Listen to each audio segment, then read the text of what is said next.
Welcome to She Leads Women in Ministry, a podcast that is sponsored by Heart of Zion Ministries.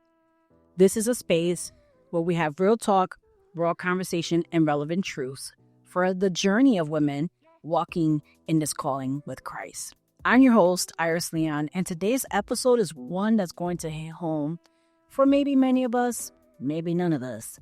But the episode title today is The Church Girl's Midlife Crisis. Welcome to the Heart of Zion podcast, where kingdom conversations expand our growth. Make sure to subscribe and explore resources at heartofzion.org. Now let's dive into today's episode. We're going to dive into this topic today. We're going to talk about the crisis no one wants to talk about. And it's so interesting as women, we walk through these progressive journeys with Christ, and we truly do go through a transformation.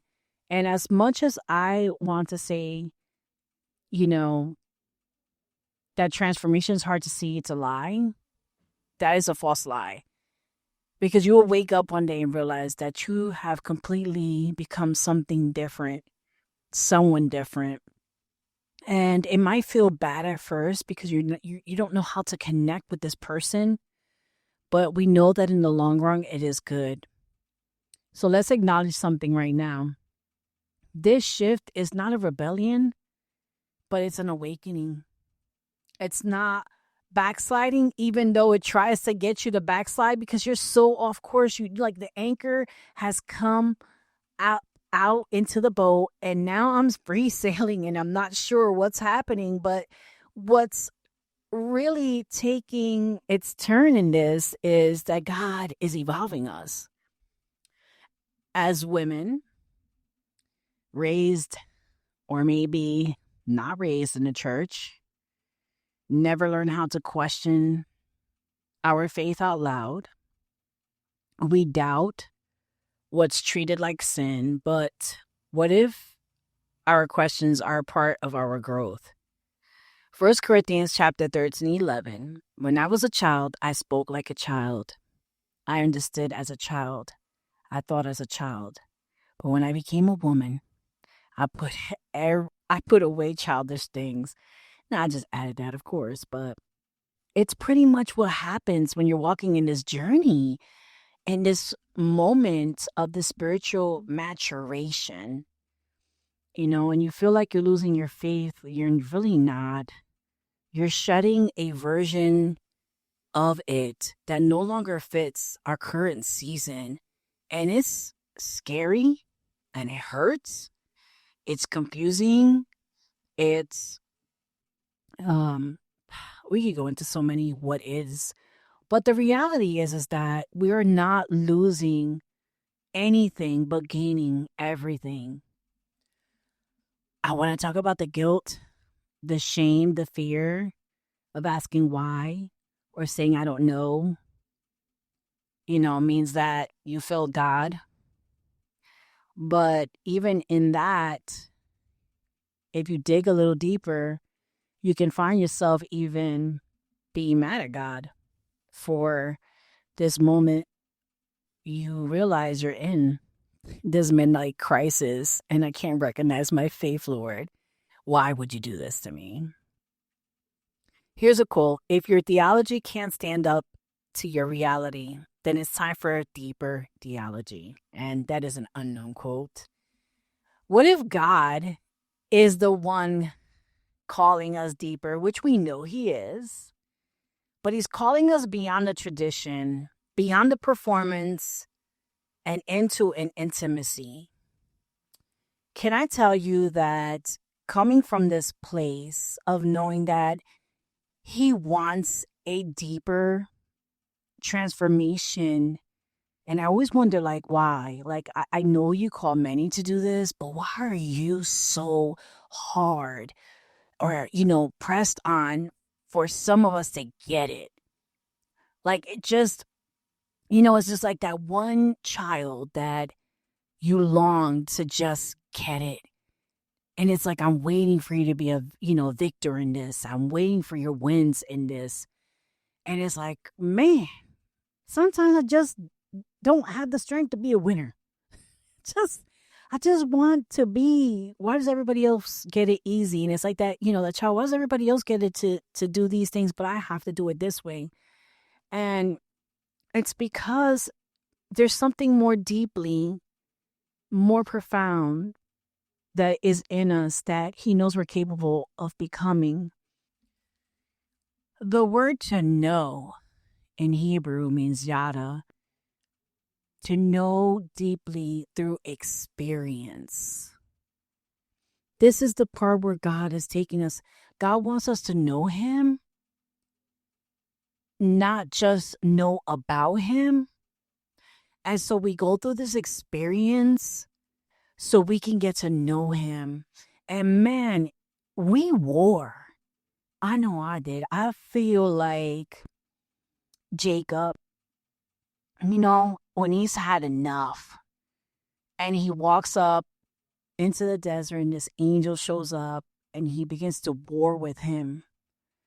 And I know that after this war, because see, the war is internal. It's a warfare from within, and it's for your new name. It's so that you can get a new name. But I know for a fact, because of the profound war, that I will be walking out with a limp.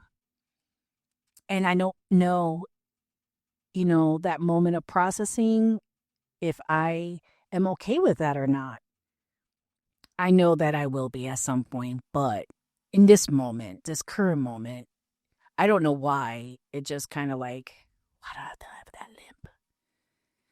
Jeremiah 9:23-24 says, let not the wise man boast in his wisdom, but let him who boast in this, that he understands and knows me. You know, I just know that, when you know the Lord, what the Lord is doing, and then you get to this place and you're like hearing the words war with you within, like, this is the truth. And it's compacting the lies of my pain. And this is really what he wants to do. He really wants to, reconstruct our faith. So by doing that, he takes the faith that we have, he deconstructs it, and then he brings it up to faith where we can reconstruct it. And that's the difference to this. The deconstruction isn't the destruction, it's the evaluation. That's a tongue twister. But as a believer, we don't stop. We can't. I mean, I want to give up, but I can't. I find myself back here again. I find myself back with him again. I find myself being rebuilt with him again. No matter how much I just don't want to, because I don't have the strength for the war. And that's how you know his hand is on you, when the grace is lifting you to do it again. So he's reconstructing on truth and not on a tradition. And because of that, I am so awake to so many things. And I can't hear certain things now. I can't see certain things. And even when it comes to prophecy, I'm having a hard time trusting it. And it's not because I don't believe that the Lord speaks. I just can't trust the vessel it's coming through, because I just don't know. I don't have an explanation on that. I don't feel the spirit on it. And it kind of just like makes me not, engage. If that's, I guess, a safe word to say. But Psalms 139:23-24, it's the heart cry. Search me, O God. Point anything in me that offends you, and lead me along the path of everlasting life. And so, we have to ask the Lord, what beliefs are you highlighting for refinement? Where have I confused church culture for a kingdom culture, for a kingdom truth? And I'm guilty of that. I'm guilty of it. I can't say that I have not had a mixture of some type of church culture. I mean, how can you not? You pick it up. This is what they train you in. This is how they teach you in it. And you just kind of miss out on what's the kingdom culture, what's the truth of it. It's a difference. And so our faith is allowing us to grow up. Motherhood shifts you, marriage shifts you, but ministry will wreck you and rebuild you. Maybe it's one of the reasons why I feel off. Maybe it's one of the reasons you feel off.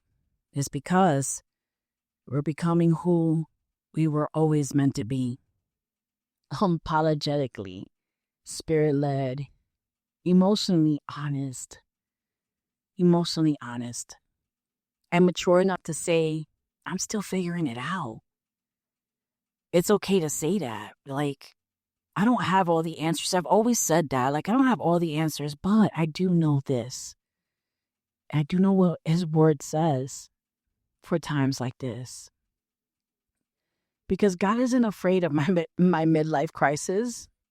He's not afraid of my midlife questions.